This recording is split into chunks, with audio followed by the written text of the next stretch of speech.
Welcome back to Reality Asserts Itself. I'm Paul Jay on the Real News Network. In Daniel Ellsberg's book, The Doomsday Machine, he writes, in 1943, the RAF successfully tested a theory that had been conceived some time before, that the best way to destroy large parts of cities was to harness the forces of nature by appropriately designed technology and tactics. Specifically, it was hoped that a firestorm could be created, a kind of fire that would change the local winds, in effect altering the area's weather. If enough planes were sent in en masse to do patterned area bombing with incendiaries, a lot of little fires would start simultaneously throughout a large area. This would be helped by first dropping high explosive bombs, which would break up the structures and make for better kindling, and also block fire trucks from the streets. The fire departments would be unable to deal with the many small fires, which would spread and join together until they became a mass fire. A large part of the city would burn uncontrollably. As this happened, superheated air would rise rapidly in a strong updraft, thus creating a low-pressure area, sucking in winds from the surrounding area. In effect, the fire would create its own draft, changing wind patterns, and the new oxygen coming in would feed this fire like bellows on a hearth, turning the entire city into a furnace. That was the theory. After many attempts, success finally came in Hamburg on the night of July 27, 1943, in Operation Gomorrah. It was proven that with this effect, temperatures could rise up to 1,500 degrees Fahrenheit. Everyone died in the area within the circle of fire, fed by winds coming from all directions at up to 150 miles per hour. Those in shelters died from asphyxiation, if not from heat. The calcium carbonate in cement decomposes, and the silicate sand in concrete can melt at this temperature, causing buildings to collapse. Asphalt melted, and firefighters were trapped. Their equipment bogged down on the street, preventing them from moving. People fleeing the flames were stuck in the asphalt and became flaming torches. The radiant heat itself, without the visible flame, was so intense that it crossed fire breaks and streets and spread the fire within this zone of death. About 44,000 civilians died in Hamburg. And we're continuing our discussion with Daniel Ellsberg. Thanks for joining us. So, talk about the 1942 decision to firebomb Germany. Actually, firebombing, of course, did not actually begin as a practice with that. The world saw the precedent of fascists, Japanese in Shanghai as early as 1932, and then again with the full-scale war in 37 and 38. We're bombing cities like Shanghai and Beijing, Nanjing, civilians. The Germans and Italians both bombed Guernica, the famous attack that led to Picasso's big mural on that killing. By the way, emphasizing seeing a bull, an animal, and women wailing and whatnot, emphasizing that it was the annihilation of civilians in the city center of Guernica. And then later, Hitler, who had never believed that a war would be won by bombing cities, as some people did in Britain and America,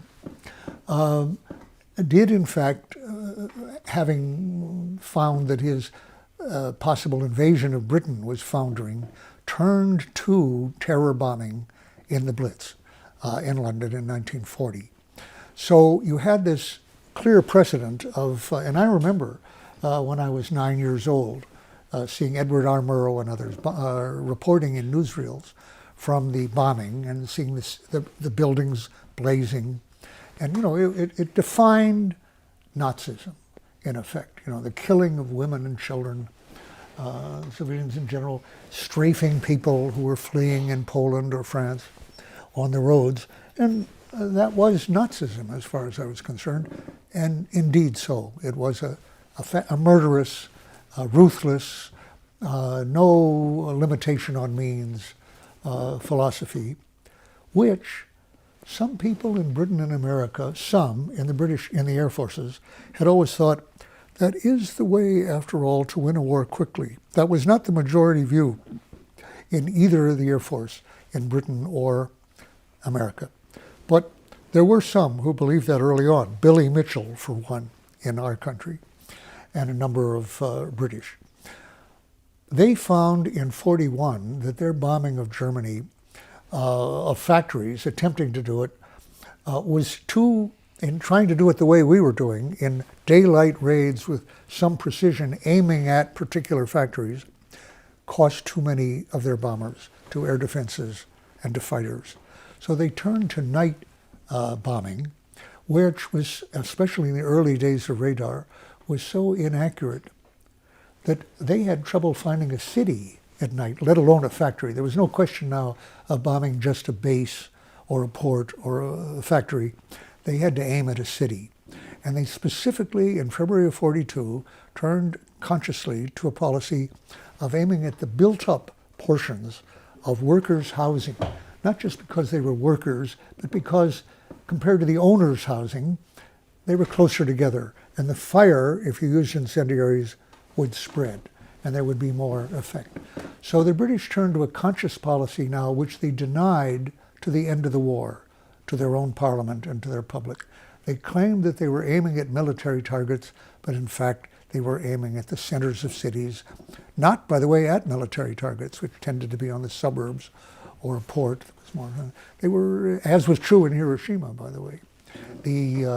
When Truman, back now in 1945, told the people, and I remember the announcement, that we have bombed Hiroshima, a military base. Well, there was a military base in Hiroshima, but it wasn't the target of the atom bomb. It was in the suburbs and was, in fact, hardly injured, as were some factories, military factories. The aiming point was the center of the city, where the most people would be killed. And even there, they weren't able to kill as many people with one bomb as LeMay had killed in one night in March 9th and 10th of 1945 with 300 bombers, where they killed between 80 and 120,000 people. That was the largest terror attack, terror being the deliberate killing of civilians for a political purpose. That was the largest act of terrorism in human history. More people in one day dying, burned to death, or being suffocated, or boiled to death in canals that were boiling where they sought shelter from the flames. More people than in any other event in human history. As I say, more than Hiroshima or Nagasaki. Almost no Americans have that in their consciousness at all. But that was the culmination of 3 years of bombing cities, and it led then to the efforts to do the same, unsuccessfully to some extent, to the next 64 cities in Japan. So that by the end of July, before the atom bombs, we'd killed between 600 and 900,000 Japanese civilians. 600,000 in Germany, and the lowest figure given for Japan is 300,000, but the figure that McNamara gave in The Fog of War, the documentary in which he was interviewed, was 900,000. And that's before the atom bombs. Add another 300,000 for those two bombs. And you get a figure of killing of civilians, which is about the number that were killed at Auschwitz in the course of the war. And the point being that with a war that started with FDR, Franklin Roosevelt, calling on each belligerent on September 1st, when Germany attacked Poland, that they should refrain from bombing cities in this, and they all, including Hitler and the others, and the British rather reluctantly because of this strain in Britain, but they all agreed. And by the end of the war, under Franklin Roosevelt, we were bombing, killing as many Japanese civilians as we could, day after day, city after city, culminating under Truman with the atom bombs. Now the effect of that was that the notion that there was a grave decision whether to use the atom bomb is a total delusion and for a very sound reason. There was no decision to be made. The atom bomb, in the short run, in terms of how many body count, did not pose any moral problem that had not been faced and conquered any scruple many months and even years before. It was just an extension. It was a more efficient way, with one bomb, of doing what we've been doing every day for months and years. So there was no decision to be made. There was essentially no opposition to this. The only reason to oppose it, basically at that point, were the long-run considerations of where this would go in terms of a competitive arms race that the scientists knew in Chicago, but that Truman really never heard, never got to him. So that opportunity to stop it was missed, and the arms race was on. But even so, the same decision this time was faced more significantly by Oppenheimer and others, Conant, with the question of the H-bomb. Do you need a bomb 1,000 times more powerful than the A-bomb, which in turn was 1,000 times more powerful than the largest bomb of World War II? Trump, by the way, just used last year a bomb they call the MOAB, I forget what the acronym means, but popularly known as the mother of all bombs. And they described it as the largest bomb that had ever existed, conventional explosives. That's not true. It was about 20-ton bomb, which was a standard bomb by the British at the end of World War II, a blockbuster, so called because it destroyed a block of city buildings with one bomb. And that was basically true. They called blockbusters 5 tons, 10 tons, and there were a lot of 20-ton bombs. The Hiroshima bomb was the equivalent of 15,000 tons of TNT equivalent. Nagasaki, 20,000 tons. So that's 1,000 times more. Very few Americans, I think, appreciate that the H-bomb, which came along 9 years later, uses a plutonium Nagasaki-type bomb as its trigger, its detonating cap, its percussion cap, you might say, and its explosive yield of the first bomb used, it tested in 54, was 15 million tons equivalent of TNT. But what's little known, I think, is the point I made, and I'm making because I mentioned the earlier one. The dry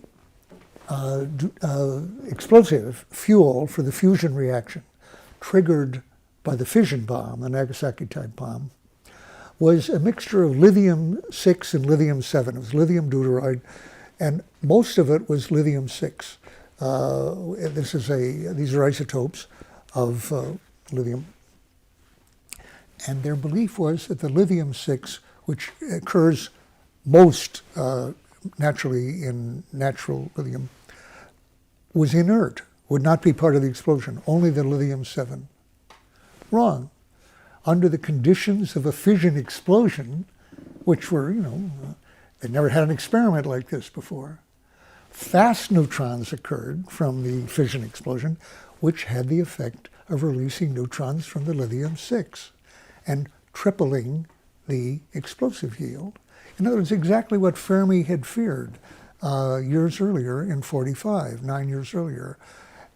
And a physical effect, an interaction actually, that they had not considered, and which could perhaps then have destroyed life. But the fact is they were gambling in 45, and they were gambling in 54 and the others, in a way that had the possibility, not, it turns out, of destroying all life on Earth, or the Earth itself, but of destroying humanity. That has always been there. We've been gambling with that, the way our scientists did at Trinity, the way we did ever since, and both the US and Russia, and all really the other 9 states who have joined us, have gambled in a process that they basically all know has a risk, a non-zero probability of ending with the destruction of the civilization of the last 10,000 years, and quite possibly a good deal more than that.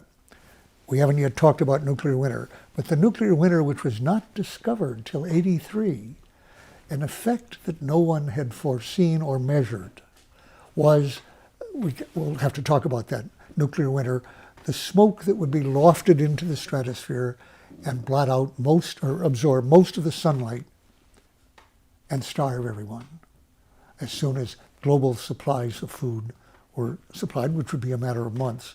So within a year, not everyone would die. Extinction is very unlikely from this, but near extinction is almost certain. Okay, as a 27, 28-year-old, you join RAND Corporation, and it isn't more than a couple of years until you're actually planning all-out nuclear war. And we're going to pick up that story in the next segment of our series of interviews on Reality Asserts Itself with Daniel Ellsberg.